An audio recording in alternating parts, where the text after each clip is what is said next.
Mga kabayan, pamilyar ba kayo sa halamang ito? Ito ay kung tawagin ay San Francisco plant at croton plant sa Ingles. Ito ay isang makulay at matibay na halaman na kilala sa kanya mga dahon na may iba't ibang kulay tulad ng dilaw, pula, kahil at berde. Kilala ito sa pagiging isang ornamental plant na nagdadala sa buhay ng enerhiya at espasyo. Sa punsoy, ang croton o San Francisco ay tinuturing na isang halamang may kakayahang magdala ng kasaganahan, sigla at proteksyon. At ito ay tinuturing na swerte sa taong 2025, ang Year of the Wood Snake. Ang makulay na dahon ng croton ay sumisimbolo ng kasaganahan at patuloy na paglago. Sa punsoy, ang mga halaman ay may iba't ibang kulay ay nauugnay sa pagdadala ng swerte, kayamanan at tagumpay. Sa Year of the Wood Snake,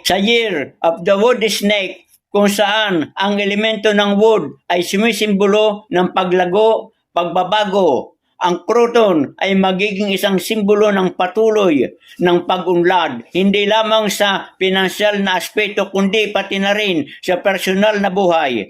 Ang croton din ay isang halaman na nagpapalakas ng enerhiya at nagbibigay ng sigla. Ang makulay nitong dahon ay nagdudulot ng positibong vibes at makatutulong sa pag-aalis ng negatibong enerhiya at sa isang espasyo. Ito ay mainam na itanim sa mga lugar kung saan madalas nagtitipon ang pamilya o ang mga kasamahan sa trabaho upang magdala ng magandang kapalaran at kagalakan.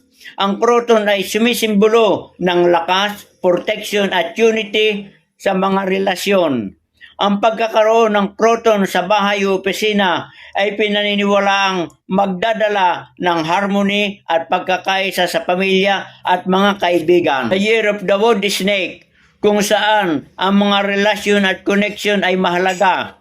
Ang croton ay magsisilbing isang magandang halaman na nagpapalakas ng samahan at pagmamahalan sa loob ng tahanan. Mainam ilagay ang croton sa mga lugar kung saan madalas nagtitipon ang mga pamilya sa lugar na kinakailangan ng sigla at enerhiya. Punsoy, maaari rin itong ilagay sa southeast corner ng bahay upang magdala ng swerte at kayamanan.